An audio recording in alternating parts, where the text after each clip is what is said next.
Good afternoon, everyone. Welcome to Empire State Development's Division of Minority and Women's Business Development MWBE webinar series. My name is Michelle Albero, Program Manager in the Business Development Unit at Empire State Development. I do hope that you all are remaining safe and healthy during these critical times. Today's webinar topic is Business Resources During and Post a Pandemic World, and today we have a wonderful set of speakers for everyone. However, before we begin, let's take care of some housekeeping issues. We have already muted your phones, so participants do not hear a lot of background noise during the presentation. This webinar is being recorded, both audio and visual, and the PowerPoint presentation as well as recording will be emailed to all registrants. We encourage you to ask questions through the chat and Q&A boxes, which we will address at the end of the presentation. And lastly, there will be a short survey that'll pop up on your screen. We would very much appreciate your feedback. And without further ado, let us begin. So on today's agenda here, we do have opening remarks from Luke Sevier, who is our Vice President in Business Development at the Division of Minority and Women's Business Development.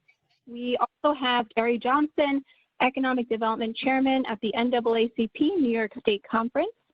We will have brief presentations from Empire State Development, the U.S. Small Business Administration, City Bar Justice Center, as well as Capital Region Chamber of Commerce. That will be followed by a brief panel discussion, and then we open it up to all of you Q&A from the audience. And Luke, whenever you're ready. Thank you, Michelle. Sorry about that. Good afternoon, everyone. My name is Luke Sevier, and I'm the Vice President of Business Development at the Division of Minority and Women Business Development here at Empire State. I hope that you all are remaining safe and remaining healthy during this time. I want to take this time to appreciate you for joining this afternoon, as we've had a lot of great information to provide on today's webinar. Before we begin, I want to take a moment to thank Gary Johnson, Economic Development Chair at the New York State NAACP New York State Conference, who we are doing this webinar in partnership with. We're grateful for his and NAACP New York State Conference's continued support of our New York State MWBE program and of their dedication to the success and growth of small businesses in general. I also want to thank our esteemed speakers today. Ryan Smith, my colleague and our Director of Business Development in the Division of Minority Women Business Development. I also want to welcome and thank Peter Fennell, Supervisory Economic Development Specialist with the U.S. Small Business Administration. I want to welcome and thank Akira Arroyo, Director of Neighborhood Entrepreneur Law Project with the City Bar Justice Center. And last but not least, I would like to welcome and thank Laura Mann, who is the Vice President of Business Growth for the Capital Region Chamber of Commerce. We could not provide this webinar without their support and assistance. All of these speakers will share important COVID-19 specific business resources with all of you. For example, what's helpful for your business to know, and also in preparation for New York State's regional and phase reopening plan beginning tomorrow, May 15th. We believe it's crucial now more than ever for MWBEs and small businesses in general to stay informed during these challenging times. That's precisely why the division has increased our virtual presence to ensure that MWBE firms still have the information, training, and resources to succeed. In addition to participating in events like today's, we regularly host capacity building webinars as part of our Training Tuesday series. Please also stay tuned for our upcoming virtual meet and greets. Our next one will be focused on Central New York on May 26th, as well as our 2020 New York State MWBE Regional Opportunities Virtual Expos. Our next one will be focused on the Southern Tier on May 28th. More information can be found on our website at www.esd.ny.gov, or You may be able to contact our business development unit for more information. Our email and phone number will be provided at the end of this presentation. As always, our division is here to serve New York State MWBEs, and together we will continue to weather this storm and produce the most successful MWBE program in the country. Again, I thank you for tuning in, and without further ado, I now welcome Mr. Gary Johnson.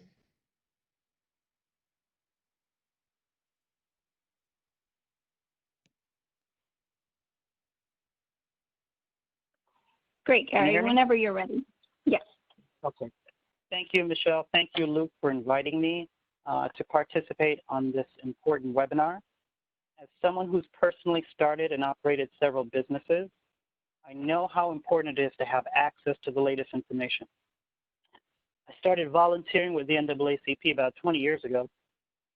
About 10 years ago, I was asked by State Conference President Hazel Duke to share my small business expertise as the first chair for economic development for the New York NAACP, which has over 50 branches from Buffalo to Utica, from New York City to Long Island. So with that as a backdrop, I'm so appreciative of our partnership with the Division of Minority and Women's Business Development, because in this era of the pandemic and post-pandemic, it is so important for small businesses to have access to resources, information, because these are challenging times. So I thank you again. I look forward to working with all of you. We are in uncharted territory, and the information that you provide and the information that we garner from sessions like this will help our businesses to persevere through these challenging waters. There's a lot of unemployment out there, and we are cognizant of the fact that it's going to take a lot of work from all of us. So whatever the NAACP can do in our communities, particularly communities of color, we are willing to partner with organizations, whether on the state or the federal level, and we look forward to working with you all in the future. Thank you so much. Thank you very much, Gary. And now I am going to open it up. So the first part of our webinar here, we're going to talk about some state, federal, and local COVID-19 business resources and what's helpful for you all to know now. And I'm going to pass it along to Ryan Smith. Thanks, Michelle. Welcome, everybody. Empire State Development has been and will be a leading resource for businesses throughout New York State prior to, during, and post-pandemic. So right now on ESD's website, which is a great source of information, you can find information about COVID-19. You can see the image there of our website.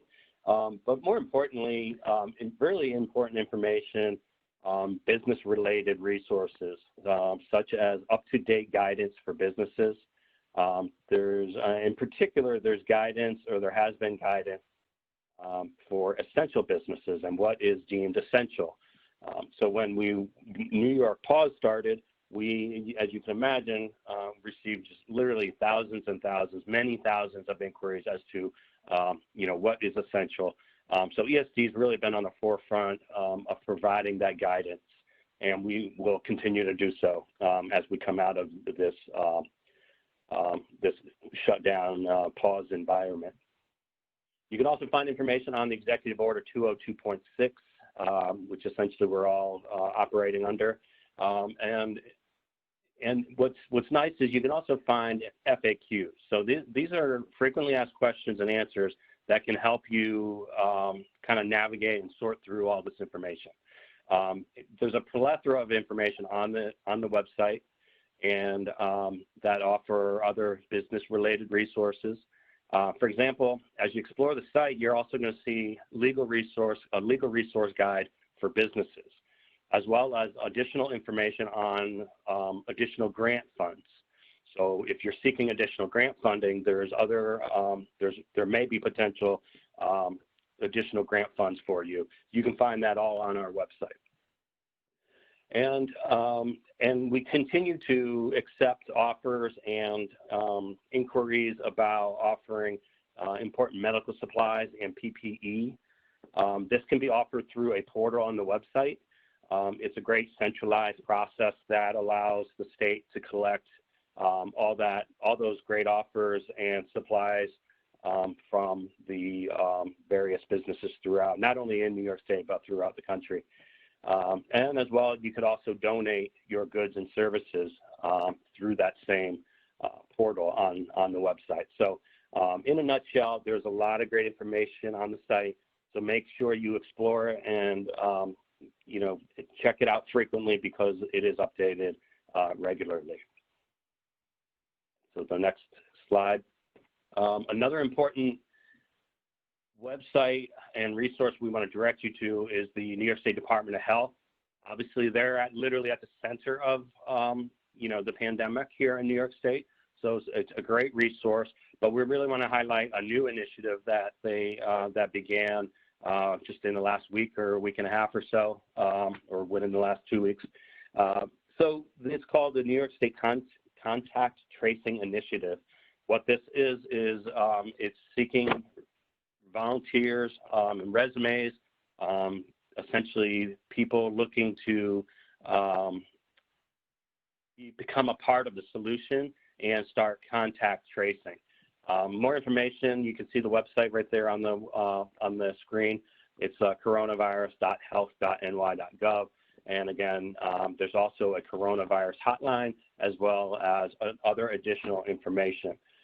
This is a very important initiative to get New York State reopened again. So if you would like to learn more about that, please visit the website. Again, that is also updated frequently. And then additional websites that you might be interested in, New York State Department of Labor, as well as New York State Department of Financial Services. And once again, please, explore ESD's website because we are really one of the leading sources of information, in particular in getting New York State back to business and reopening. Our website is esd.ny.gov. And there's a new addition to the website as well. It's called New York Forward. And as New York's main economic development agency, ESD is leading the efforts for Governor Cuomo to reopen the state.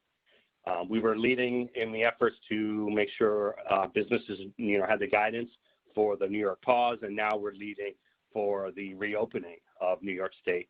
And as you may be aware, the governor has taken a regional approach to reopening. So please go to this website. You're going to find important information as to what that's going to look like moving forward. You can find what industries are eligible to reopen. You're also going to find very important FAQs.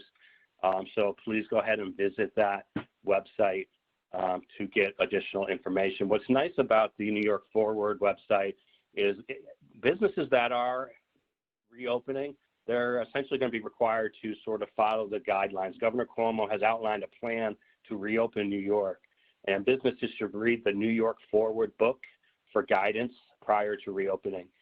That book is available on the site, and there's also other information such as there's a regional monitoring dashboard, which you can track how your region's meeting the metrics in order to reopen up. And there's a hospitalization summary, and there's also a COVID tracker that has statistics for each county throughout New York State. So some really interesting information that that may be useful for you to gauge how your region is doing or how close your region is to opening up. So on the next slide, we just have a visual for another program, I should say, is Business Mentor New York. So as a business owner, it's challenging enough in great economic times. It's going to be even more challenging in in an economy that's quite frankly slacking or sort of has to go through a recovery period again.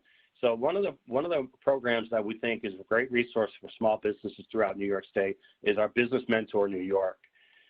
This is a hands-on mentoring program. It's basically geared to help entrepreneurs and business owners overcome the challenges that they face. The platform provides skills-based volunteers from individuals or groups that capitalize on their expertise to support businesses. What's nice is the volunteers are pro bono advisors, so they can act as a sounding board and really give you guidance as to how your business might want to adapt or maybe it's specific information, how it relates to your particular industry.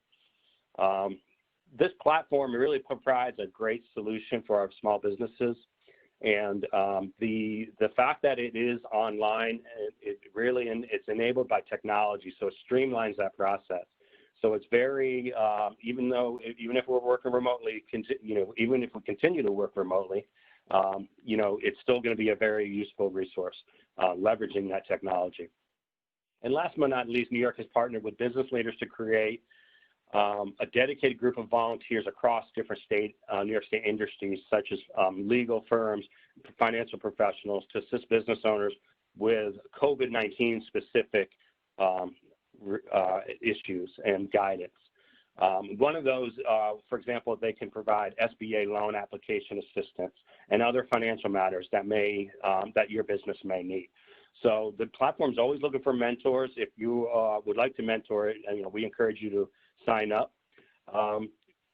So that is sort of a quick run through just a few of the resources that we provide. Again, the business development team can help you in connecting to various resources throughout the state. And one of those resources is our great partners over at the Small Business Administration. So with that, I'll pass it off to Peter. Hi, thank you, and good afternoon. I'd like to talk for a moment about, introduce everybody to the SBA, because many people only identify and see the SBA in relation to disasters. That's your only connection to us. But we're in all 50 states and U.S. territories, and we're working day in and day out on economic development and support for small businesses, and recognized as the global leader in economic development with small businesses, with the SBA mission of helping Americans to start and grow their business to achieve the American dream of business ownerships. The SBA is providing resources that help America's small businesses thrive. And our core function in that is our 3 C's: counseling, mentoring, capital, government contracting. We do a lot more, but those are the 3 C's. And with that counseling and mentoring, you're building a solid foundation for your business. Okay, and we do our counseling and mentoring through the Women's Business Center, the Small Business Development Centers, the Veteran Business Outreach Center, and SCORE, Service Corps Retired Executives. Okay, in this business mentoring and counseling, just so you know, some statistics there is businesses with ongoing mentoring are twice as profitable as non-mentored businesses. And then 24% of businesses survive that first 5 years. But 75% of mentored businesses survive that first 5 years. So it's important that businesses connect with these resource partners, the Women's Business Center, the Small Business Development Center, the Veteran Business Outreach Center, and SCORE, because it's time to rethink and develop your business strategy for today. Our resource partners are also out there identifying and getting you additional information, resources to support your business going forward. And to give you a little story about this, is the other day I got a call from a business, and they were looking for government contracting. And our small business development centers are the ones that are, tasked with helping with government contracting, but they all can help here. And they'll walk you through getting into SAM.gov, the government's procurement portal. They will help you with your capability statement. And then they have a system called Bid Links, which following your company's profile, you'll receive emails of the opportunities, the contracts that meet your business's profile. And for all this, there's no charge. And then you take the next step over, and when they identify an opportunity they want to pursue, they can go to PTAC, and Procurement Technical Assistance Center will help them go through the bid process, dot the I's, cross the T's, and get that bid in. And they're incredible. And there's no charge for any of these services. Okay. Next slide. Okay. So with the SBA support of the COVID-19 pandemic, we have our Economic Injury Disaster Loan in advance, our Express Bridge Loan, the Paycheck Protection Program, the Small Business Debt Relief Program, where all SBA loans, non-pandemic, non-disaster, where the SBA is picking up the providing principal, interest, and fees for 6 months on those loans. It's automatic, and the SBA is doing that. And those who go out and obtain a 7A, 504, or micro loan that falls under this category now, non-pandemic, through funded before September 27th, the SBA is picking up 6 months of principal, interest, and fees on that. Existing disaster loans are deferred. Interest continues to accumulate through December 31st, and your next payment will be due in January, okay, of 2021. And so the next slide, the economic injury and disaster loan advance did not reopen with the second round of funding. ODA continues to work through the queue of over 5 million, over 5 million advances have been dispersed. And last week, agricultural opened up. Next slide, please. So with the second round, the Paycheck Protection Program, around $310 billion. Of that, $188 billion has been approved, averaging a little better than around $2 billion a day. Right now, we're sitting at about $122 billion still available. The average Paycheck Protection loan size is $73,000. In New York specific, over 190,000 loans have been approved for over $18 billion, and the average loan size in New York is $98,000. Next slide. So with the Paycheck Protection Program, just so you know, a great place to start is and to work with today is local community banks and credit unions are a great option there. Safe harbor, businesses that you heard in the first round that might not have truly needed the funds, have until today was just extended to May 18th, okay, to return those funds because they were able to access financing elsewhere. And the small business debt relief, what I was mentioning before, that if you were to be funded for a 7A, a 504, or express loan before September 27th, the SBA will pick up principal, interest, and fees on that. Also with the Paycheck Protection Program, looking at the forgiveness, beginning that discussion, we are still waiting for our final rules here. And the amount based on the 100,000 in wages is 15,000 plus for that 8 weeks. For the max wages, you can include wages for tipped employees, additional there. Insurance premiums paid in included your health insurance, dental insurance, vision, your workers' comp there. Then you go to your retirement contributions. We're talking your 401k, your 401k catch-up. Not included, would be your workman's comp insurance. That would not be forgiven. So the employee's payroll tax, of course, that's forgiven, but the employer's matching payroll taxes are not forgiven in the PPP. Then next slide.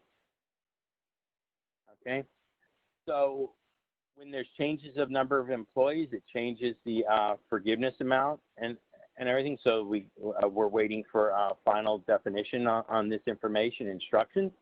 And just a note, so that 75% of what's forgiven is on your payroll, and the additional 25% is your facility, your utilities, your rent, your mortgage interest are forgiven for small businesses. And if you're a sole proprietor or independent contractor and the rent or utilities expenses are on your Schedule C of your 1040, they can be included in your Paycheck PPP forgiveness. Okay, and next slide. And so really at this end, I'd like to really stress that everybody should go to the SBA resource partners, the Women Business Center, the Small Business Development Center, the Veteran Business Outreach Center, and SCORE. They're working very hard. They have the resources to support you, and that this is their role, and they're identifying additional resources to help you at this time. Thank you so much. I really appreciate joining you today. Thank you so much, Peter. And Akira, whenever you're ready. Great, thank you. Thank you all. My name is Akira Arroyo. I'm the director of the Neighborhood Entrepreneurial Law Project at the City Bar Justice Center. I'd like to start off by just thanking the Empire State Development for inviting me to participate on this panel, especially with such an impressive lineup of speakers and wonderful resources. I have to say I've been listening and taking notes so I can share these with some of our small businesses as well. But as I mentioned, I'm the director of the Neighborhood Entrepreneurial Law Project, which is one of about a dozen programs that operates through the City Bar Justice Center. The mission of the Justice Center is to increase access to justice by leveraging the resources of the New York City legal community. And we draw upon our relationship with the New York City Bar Association. The Justice Center is able to provide legal assistance to those in need by mobilizing lawyers, law firms, corporate legal departments, even law schools and other legal institutions to provide pro bono legal services. We're the legal services arm of the New York City Bar Association and work to assist low-income New Yorkers by leveraging these resources. We also operate one of the largest free civil legal hotlines in New York State, which I will mention a bit more later on. But specifically, the Neighborhood Entrepreneurial Law Project, or NELP, as it's more casually referred to, has been up and operating since 2001. The program actually started after 9/11. I came on and we immediately started working to assist small businesses adversely impacted by 9/11. So unfortunately, I'm familiar with disasters, and at the same time, I have to say I've been fortunate enough to work in a wonderful community, this legal community, which although we may get a bad rap at times, during times of disaster and trouble, pro bono attorneys really turn out in force. And so we are very fortunate, again, to have the assistance of the private bar and all of the legal community members out there. Through NELP, we typically work with low to moderate income micro entrepreneurs and small businesses, and over nearly 20 years have provided assistance to over 15,000 entrepreneurs, have worked with over 100 different law firms and corporate in-house legal departments to serve individuals who saw entrepreneurship as a means of creating economic stability for their households as well as their communities. So when the coronavirus hit New York City and the city's small businesses, we were ready to get to work and assist. Next slide, please. By mid-March, when New York City had been essentially shut down for all but non-essential workers and businesses, the Justice Center and NELP began working in partnership with the law firm of Kirkland & Ellis and Lawyers for Good Government, which is a national nonprofit, to put together a remote legal clinic for small businesses. The model we developed jointly was a way to quickly mobilize the legal community to provide pro bono legal assistance to the city's struggling small businesses. What was particularly challenging for us is that we were all spread apart, now working remotely ourselves. So we worked hard to redirect our pro bono resources and move from our in-person community-based model of delivering services to organizing hundreds of volunteers and providing these services remotely and quickly. Within about 2 weeks, half a dozen law firms had partnered with us to put together online trainings for volunteer attorneys and resources for small businesses, which are available on our website, which is noted on the bottom of this slide. So through our COVID-19 remote small business legal clinic, we are offering qualified New York City-based businesses the opportunity to receive a free 45-minute limited scope legal consultation with pro bono attorneys who are trained to assist business owners to better understand and act upon the federal government stimulus package, as well as other opportunities available through federal, state, and local programs. Small businesses can also ask questions about other issues such as contracts and force majeure clauses, employment law matters, commercial leasing issues, and insurance matters. Our volunteers have resources available to them, and as I mentioned, we have resources available on our website. So the mission of this initiative really is to help entrepreneurs in New York City determine the best path forward for their small businesses during these particularly challenging times. And we have over 700 volunteer attorneys who are actually trained and available to provide assistance. Next slide. To date, the COVID-19 clinic has received, here I have over 600 requests, but it's actually over 650 requests for legal assistance right now from small businesses ranging from fitness studios to hair salons child care centers, and the like. 90% of the businesses who are reaching out to us are very small businesses. Most of them have 10 or fewer employees. 35% of those businesses actually note that the owner is the only employee. As a result, we have lots of questions about qualifying for the different programs that are available, the loans and the grant programs available. Followed by the number one issue that comes up is questions about the CARES Act and eligibility for the SBA loans and forgiveness with regards to the PPP loan program. 76% of the businesses who have reached out to us so far have had questions regarding the CARES Act and its applicability to their small business. That is followed by 39% of the small businesses raising questions about their commercial leases and what options are available to them. Followed by contract enforceability at 21% and employment and labor law issues. What we've found very interesting is that because our usual client base is made up of sole proprietors and single member entities, many of them are asking about unemployment assistance and pandemic unemployment assistance. So that's an area that we didn't typically provide assistance in. I mean, I guess none of this is typical for us, but we now have volunteers available to help answer these questions. Next slide, please. So I was asked to provide resources for legal services. I did mention early on that the City Bar Justice Center has a legal hotline. Our hotline has, since this all has happened, has expanded their services, and they're now providing COVID-related resources and information. Particularly, they are able to answer questions related to unemployment insurance and pandemic unemployment assistance, which, as I mentioned, isn't necessarily something you would think about as a small business owner for yourself, but under the current circumstances, many of our business owners are actually eligible for assistance in this way, particularly sole proprietorships, as mentioned earlier.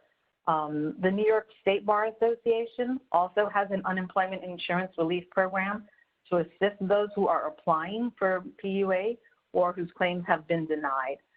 For more information, you can see their website. It's on this slide.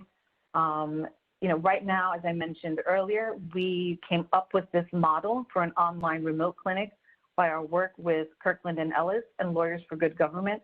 Lawyers for Good Government is rolling this out on a national level. They worked with us in New York City to sort of start the initial program and pilot it, but they are starting to roll it out throughout the country. And so for those businesses who are outside of New York City, I truly recommend that you go to their website and sort of enter your information to be notified about when they will have a program in your area that you can apply for. And again, that is for the remote consultation.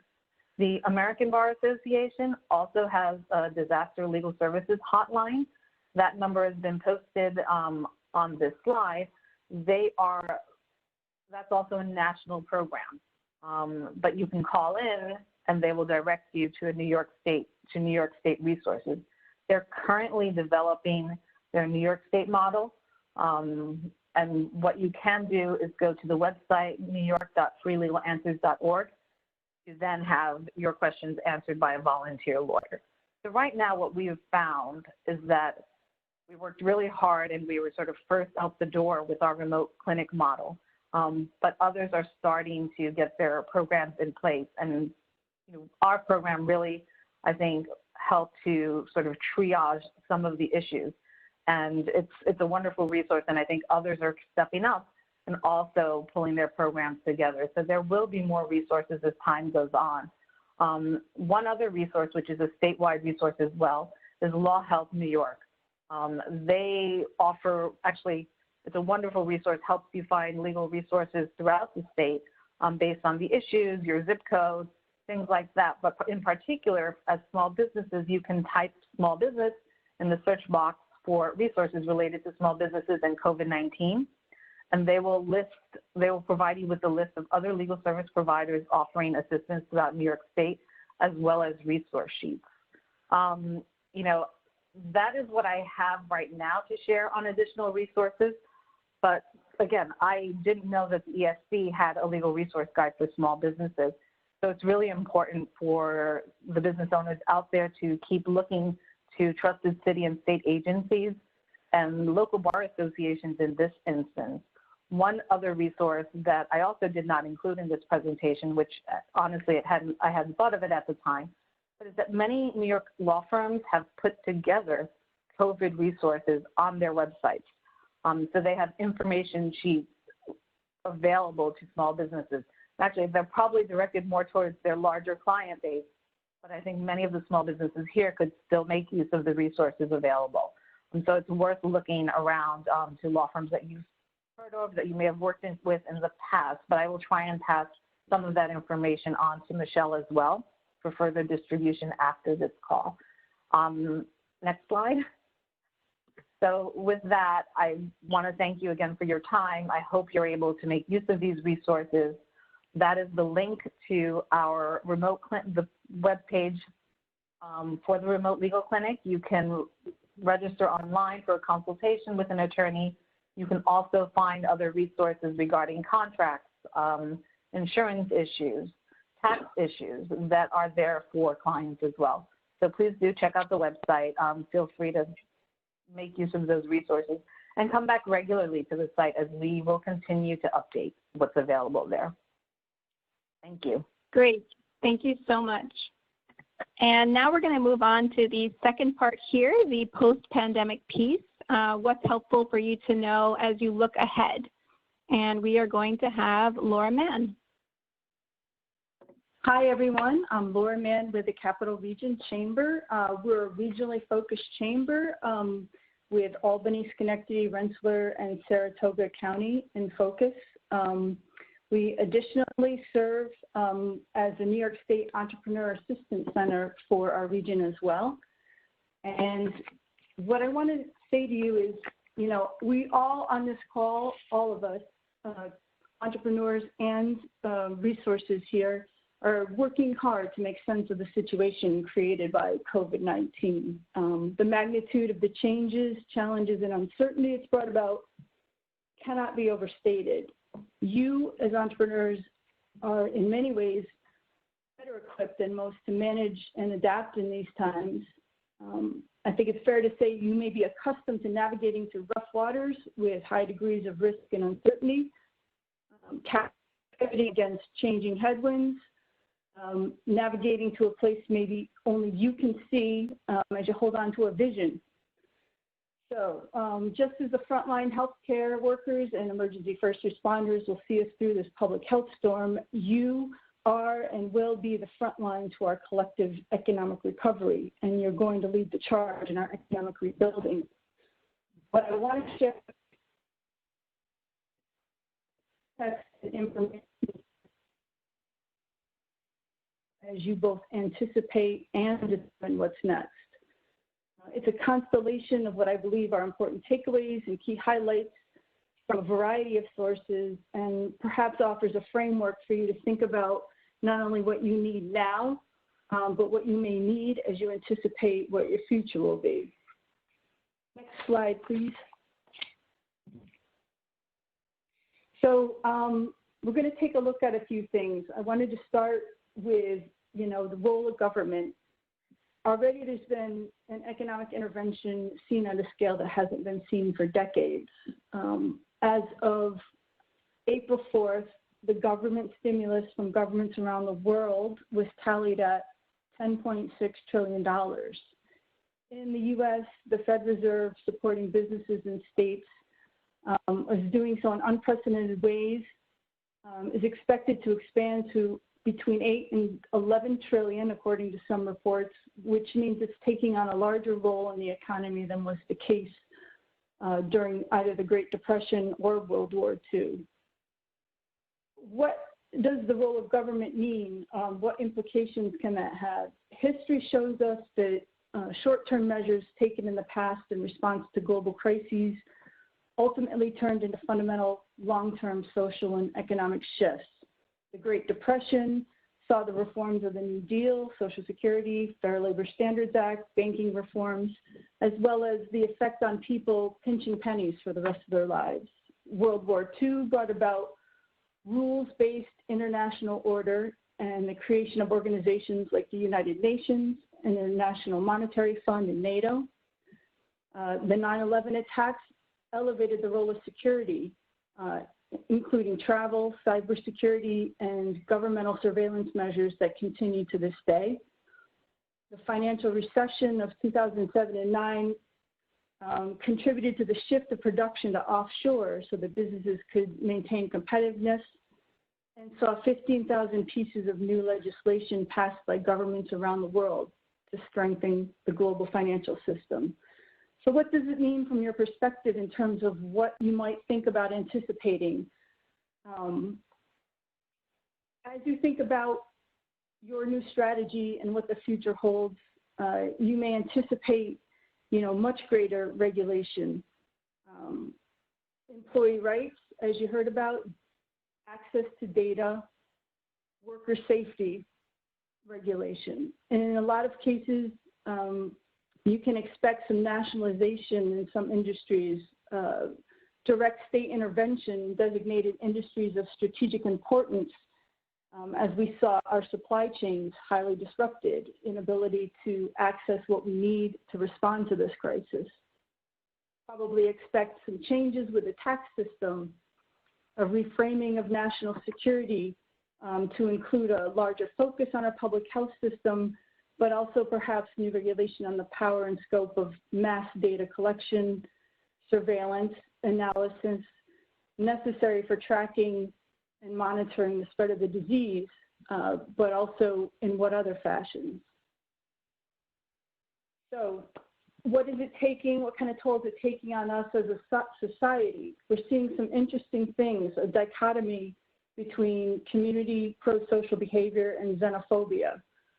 This is the climate in which you'll be operating and things to think about. So we're probably all likely experiencing and seeing actions of individuals and businesses within the community turning out to help out, helping during this time of need.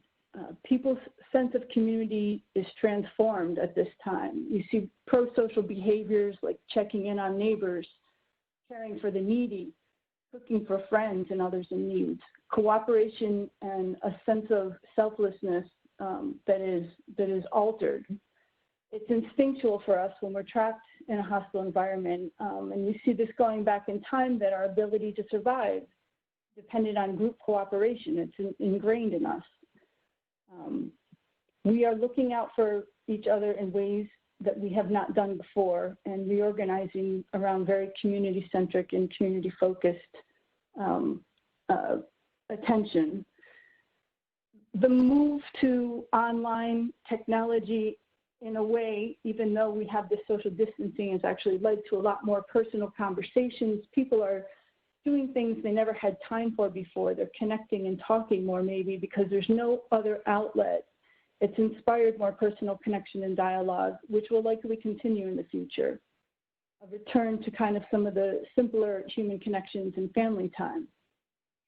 That said, on the flip side, even before COVID-19, we were seeing signs of unease and call for protectionism. And we now have a heightened anxiety coupled with a deeply evolved response to disease, fear of contagion. And these things lead us to become more conformist and tribalistic and less accepting of eccentricity. You'll see moral judgments become harsher and our social attitudes become more conservative when considering things like immigration, sexual freedom, equality, and diversity. Higher reports, increased reports of xenophobia and racism. It's sort of ingrained in what some studies call behavioral immune systems, acting as a first line of defense to reduce our contact with pathogens. You would cite the disgust response as an example of this to things that smell bad or food that we think is rotten. In fact, a lot of our conventions and norms and tacit behaviors and rituals that have developed over time really served and function as protections against perceived illnesses. So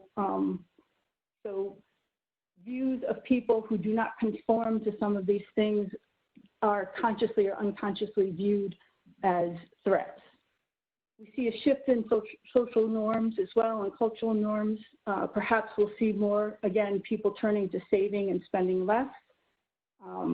We've seen people who have never before used as much technology as they have now, gravitating towards that out of a necessity.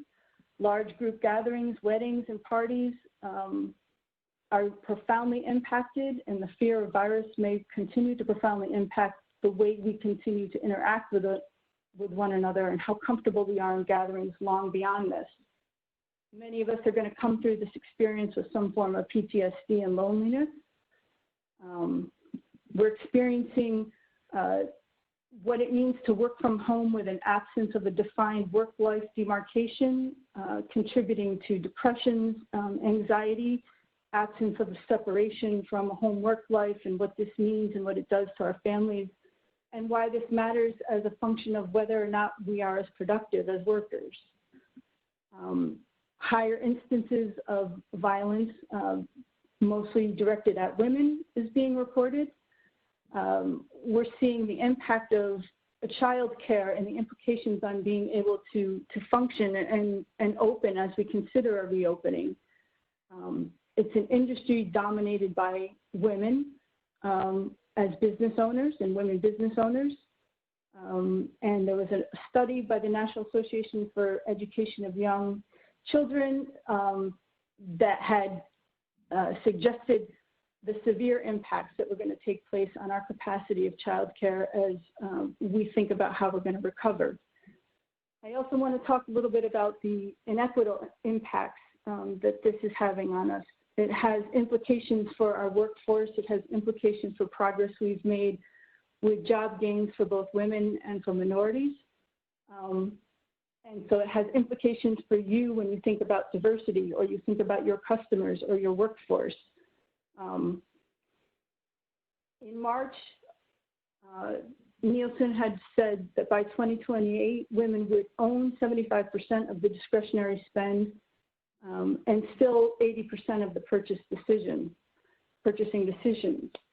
This has a lot of implications for you as business owners as you consider the impacts to women at the moment. Tremendous pressure. They're calling this, in some cases, a she-session instead of a recession. Women make up 45% of small business owners in sectors that are largely mandated closed. They make up 2/3 of part-time workers, a group that's likely to lose hours in a downturn or jobs.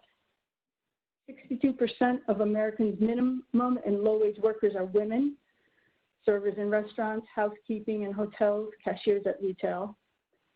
According to the Bureau of Labor Statistics, more than 1/3 of working women, compared to 15.7% of working men, are employed in the two industries most significantly affected: healthcare and social assistance, leisure and hospitality.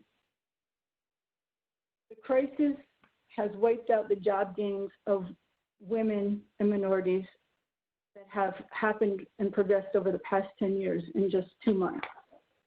Women of color fare worse.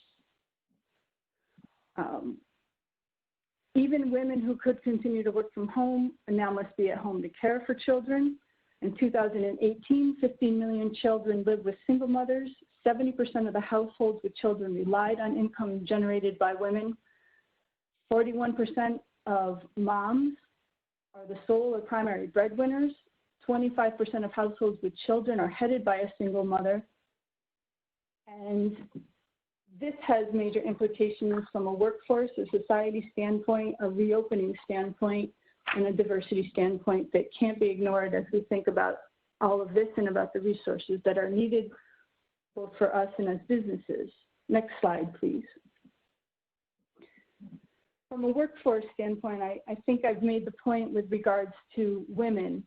What are we looking at? The New York Times this morning reported that over 36 million jobless claims have been filed. 1 in 5 Americans have filed for a job. For the rest of us, compared to previous COVID times where 5.2% of the working population work from home 3 or more days. We have 93%, probably more at this point, working from home 5 or more days a week. Automation, social distancing, productivity, efficiency, and mental health all have a factor in this, and taking a reevaluation of our essential jobs and how they're valued. In 2017, McKinsey reported an estimated 400 to 800 million jobs around the world would see more than 30% of their key tasks automated by 2030.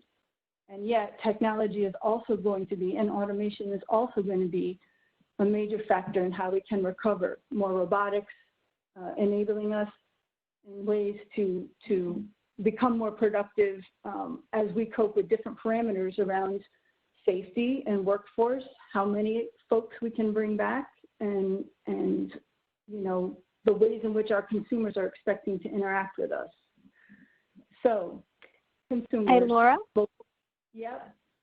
Yes, hi. Apologies for the interruption there. I just wanted to do a quick time check. I know that you have some more great information to share. I wanted to end with the panel very quickly, and then I wanted to leave time for questions. What we can do is, for the slides that we're not able to touch base on today, we will be sure that everyone that has signed up will be able to receive a hard copy via email. Sounds good. Shall we move on to the next slide? Well, I think I'm going to go to, if you could advance one more slide. Sure. Thank you very much. So in the interest of time, you know, there are strategies. You need to know your context, which I'm attempting to give you some sense of, both in how to anticipate it and what you're operating in, some of which you know. The point of this is to give you a sense of what kinds of resources you will need to be seeking or may want to seek in order to make an assessment of where you're at and how you can move forward, not just financial resources, but on all aspects. And the list of resources here that I've suggested as starting points to you are part of an ecosystem that are interconnected.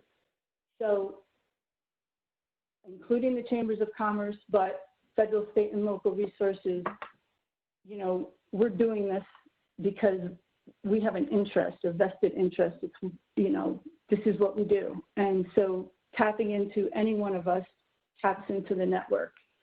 And the point is, at this time, we're here to help. There are a lot of resources that are available. Navigating that resource landscape, you can leverage us because we are working together. It's not a competition, and we're tapped into what those are, and we're here to assist. So thank you for your time. Thank you so much, Laura. Okay, now I want to just jump in very quickly and show everyone who these great speakers are. We do have Laura's contact information here, email, and Chamber Region, Capital Region Chamber website, so please don't hesitate to reach out. And just very quickly, here are our very lovely panelists. We had Laura Mann just speaking. We had Akira Arroyo, Director of the Neighborhood Entrepreneur Law Project, City Justice Center, Assistant District Director for Economic Development at the U.S. Small Business Administration, and my colleague Ryan of Business Development at the Division of Minority and Women's Business Development. In the interest of time, and for those listening in, if you do have questions and we don't get to your questions today, we will download your questions and be sure to address them. So for my panelists today, I'm going to ask you one very special question. Okay, we're going to move on to, you know, as you all know, speaking about the COVID-19 pandemic can be very stressful and challenging, to say the least. In closing, what would you like to say to the listeners here today? If you can give them one inspirational word, phrase, or sentence, what would it be? And I'm going to start off with Ryan. We're going to go to Peter, Akira, and Laura. So Ryan?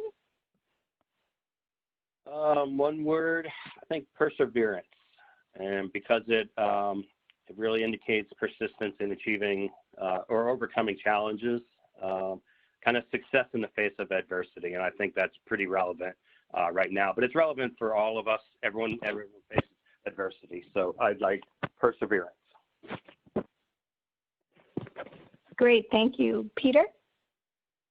Yeah, I'd like to focus on routine. You know, from my working many disasters with my time with the military and the SBA, the routine, identifying what's truly important to you, building that standard routine, your daily schedule, getting some exercise and fresh air. That is so important. The whole body, mind, physical. You need to take care of yourself and focus on what's important. Thank you. Akira? Thank you. It's sort of a mini PP program. I think Ryan touched on it with perseverance, although I would call it persistence. Don't give up. But the second P to that is patience. I think one of the important things to remember is that this is something that has impacted everyone, even government employees and service providers. So a little bit of patience, but don't give up. You've got to stay strong and keep moving forward. Great, thank you. Laura? My word is reimagine. You're in a time that's changed, it's fundamentally changed, and to hold on to old ways of doing things will not set you up for success. The best way to predict the future is to invent it. So reimagine what it can be, reimagine how you can operate, know who you are, understand what the context of the reality is and what you have to operate, and adapt to it. Reimagine what can be. That was great. Thank you very much. All right, so now we're going to open it up to Q&A from the audience. So we do know that we're about 2 minutes to 3 o'clock, so we may go over just a few minutes. If you have to disconnect, again, we will be recording this and we can send answers to all of your questions. For the panelists, if you all are okay to stay until 3:05, that would be great, but if not, we can work it from there.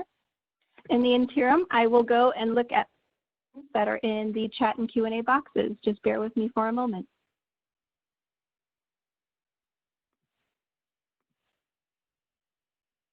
Okay, so this question is for Peter.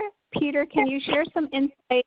Someone has said here that their bank declined to provide the loan to cover their K-1 employee. If they use their PPP loan for that, will it be forgiven? The loan is based off of, for whatever reason, they got, I heard declined, and I heard they got a loan. So it's a little confusing in that context. But essentially, a PPP loan, what you apply, if you apply and you're only using your W-2 employees, okay, that is what it's based off of. And it's just, that's it. If you have also included the ownership, which will fall under their 1040 Schedule C, and their tax return identifying their wages from the business, their income from the business, that can be included. It can actually submit and then update the thing to include the ownership in the thing, as long as that update is done before disbursement, before the fund, the business receives the funds. So it can be updated, but it has to be done before the firm receives the funding. Thank you. Thank you, Peter. Actually, I have another question for you as well. It says, what forgivable loan grants are available for PPP? Can you repeat that again? Sure. What forgivable loan or grants are available besides PPP? Okay. We have a grant, the advance that many people have applied for the economic injury disaster loan, the EIDL, and that's up to $10,000, and it's based off of $1,000 per employee, up to $10,000. And so that is forgiven. Even if you do not, you're denied at the end and cannot receive the EIDL loan, you do not have to pay back the advance. It's yours. It's forgiven. It's a grant under that. So that's what we have at the SBA. But as far as identifying additional grant and resources, businesses should look to the SBA resource partners because they are collecting these lists of these resources and keeping them updated and keeping in touch with these additional resources for the businesses throughout this pandemic. So that's the Women Business Center, Small Business Development Center, Veteran Business Outreach Center, and SCORE. They're doing a great job supporting the small businesses. Thank you very much. And I think this next one can go to either Peter or it says the CARES Act said if you were under 50 employees, you could be waived from paying wages, but no explanation on that waiver as the weeks go on. Is this automatic?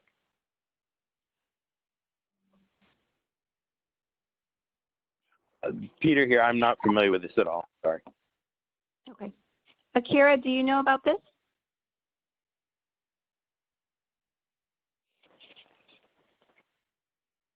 Okay, I apologize. She may have gotten disconnected via telephone. All right, we will move on.